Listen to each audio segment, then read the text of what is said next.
Okay then, Helldivers, we are back. We've got loads to go over today. We've got a brand new premium Warbond, the Python Commandos, and we're going to be giving you guys a full breakdown as we've had full access of this entire Warbond from the moment it launched earlier this morning, courtesy of Arrowhead Game Studios, so that we could test it out and give you guys our recommendation on whether it's worth your hard-earned super credits or not. So we're not going to mess around. We're going to dive straight in and break everything down piece by piece.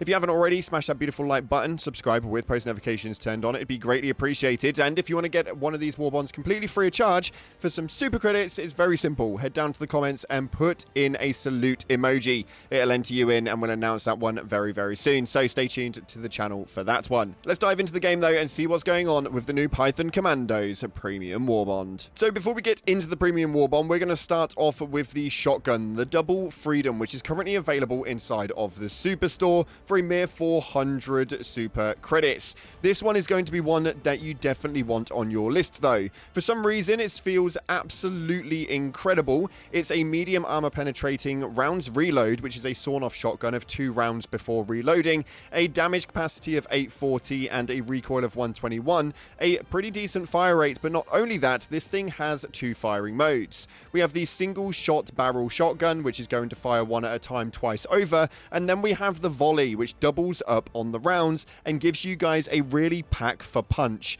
This thing is probably my favorite primary weapon inside of the new launches today, and it's definitely one that I recommend you get your hands on. You can utilize this for a lot of different things, including and not limited to taking out bile titans, taking out chargers, taking out harvesters. They manage to do enough damage to be able to hit the soft spots and deal enough damage and pack a punch to be able to take those bad boys out. Not only that, but for some reason it just feels really, really nice when taking out standard adds, and the reload time isn't too long that you guys can still enjoy it. So for me, it's probably one of the more hard hitters and something you definitely want to get hold of the Superstore over the next day and 15 hours till it actually goes back into its rotation. Now going into the pages of the Python Commando, we have got the ARGL 2112, and this weapon is a bit of a nightmare if I'm completely honest. It's a light armor penetrating explosive, and the thing that makes it explosive is the fact that it's got a grenade launcher on the underbarrel. The capacity of this thing is around 40 primary light armor penetrating bullets, and then 3 grenades underneath in the underbarrel for the grenade pistol attachment, so say. Now the actual assault rifle itself is nothing to actually go rampant about, and then the grenade launcher is exactly the same as what you'd have from a grenade pistol.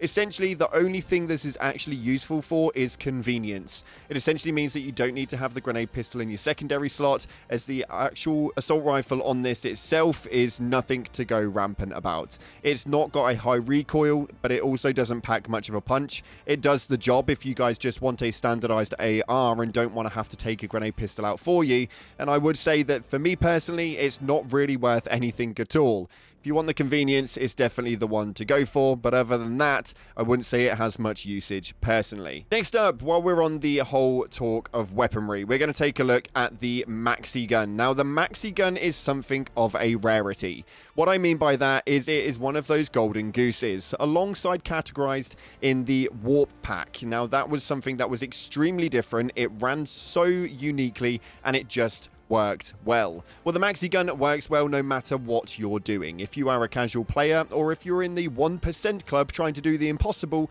this thing can actually hammer home big time. Not only that, but it's extremely fun to utilize, and it's genuinely something that you are going to want to take in most missions. It's got a call-in time of 4.75 seconds and unlimited usage, but it's also got around an 8.5 minute timer on a cooldown.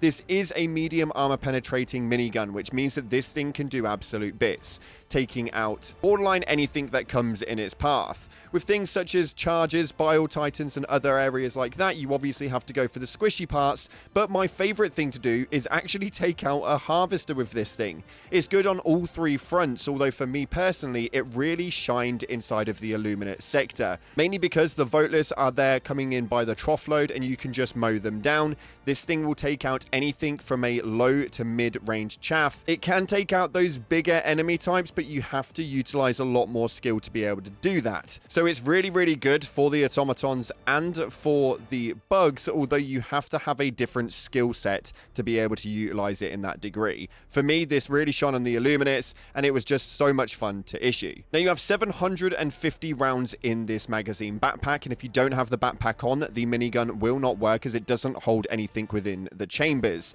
What it does mean, though, is that once you do run out of ammo, you can simply call in a support pack and just go ahead and grab one support bundle to fill up the entire backpack again. That was probably the one thing that surprised me the most. But it's absolutely incredible, and if you want to get a Warbond for any reason at all, I would say that this would be enough. Next up, we're going to talk about the defoliation tool, also known as the chainsword. Now, this is a very, very niche item, and I'm talking about a lot of this from more the casual player's standpoint, because I'm aware that not everybody is in the 1% club.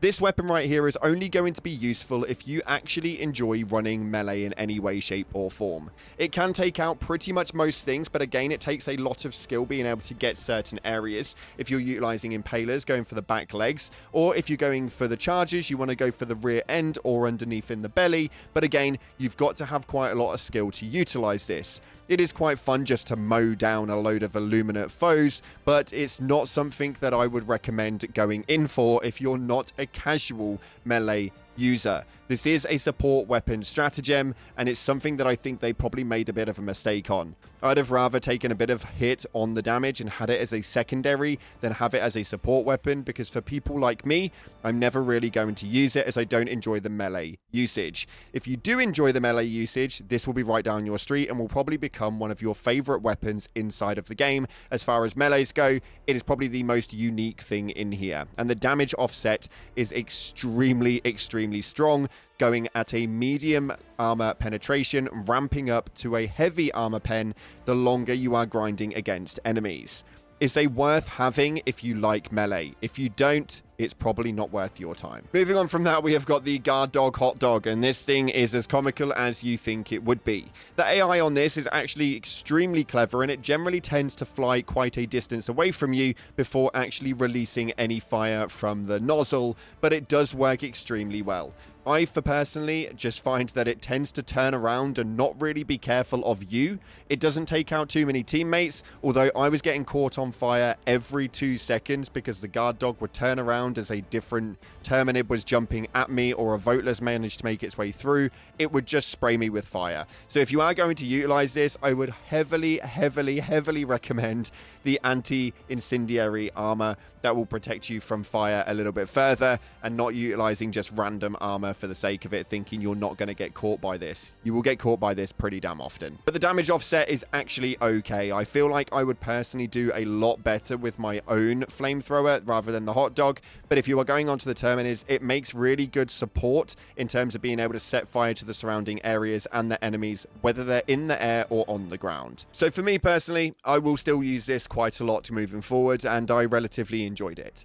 And finally, we have got the emote. Now, why am I actually reviewing the emote? Well, there is a very fun attribute that you guys can do with the front leaning rest position, courtesy of one of the subscribers, Lewis, who actually brought this to my attention. But if you are utilizing any normal armor set, you will notice that the front leaning rest position is a two-handed press-ups with your legs closed in together. But if you actually utilize this with any of the commando sets, also known as the Python Commandos or the Viper Commandos, you will do a one-handed wide leg spread press up, which is completely different to the original version of it. For me, it's a really clever little Easter egg. I quite liked it. It just essentially says that the Commandos are a lot stronger than the average Helldiver. I personally really enjoyed that point. But what's the overall arcing point of this? Is the armor any good? I personally enjoyed it so much that I didn't even realize that I wasn't being knocked prone or ragdolling anywhere. It was really odd, and when I utilized the chainsword, the melee weapon actually worked extremely well. I just think it was one of those armor sets that worked so well that you didn't even realize it was working because you didn't have to pay attention to the ragdolling and all of that sort of stuff. You'll see in the gameplay in the background, we actually had quite a lot of luck throughout majority of it. And I think personally, it was down to the rock solid armor passive. I enjoyed it, but it wasn't something that I would say you will noticeably pay attention to. The Warbond overall, though, the Python Commandos, for me personally, is definitely one you want to have in your arsenal. The only reason why I would say that you definitely want to have it is for the Maxigun, though. The Maxigun is extremely enjoyable and is something that you are definitely going to pull out of the basket and out of your arsenal very, very often. If you want to have one thing, this Maxigun is definitely it. Oh, and from the store, the double barrel, the double freedom, again, is one of those weapons that you definitely want to keep inside of your arsenal, as again, you're probably going to enjoy that one moving forward. With regards to the rest of it, it's generally pretty niche, and if you fall into any of those brackets, then I'd say it's definitely worth it for you. Would I say it was an S-tier Warbond? Not particularly, but it was one that I actually had fun with, which is a refreshing take for Helldivers, to say the least. That's what we got time for today, though. I just wanted to give you guys my 2 cents without over-dramatizing it and making it the 1% club review. Just wanted to give you guys whether it was actually fun to play or not, because let's be real, Helldivers has been lacking that for quite some time. Thank you very much again for watching, guys. Like, subscribe. Appreciate all of your faces. And as always, up until the next time, I'll see you in the clouds.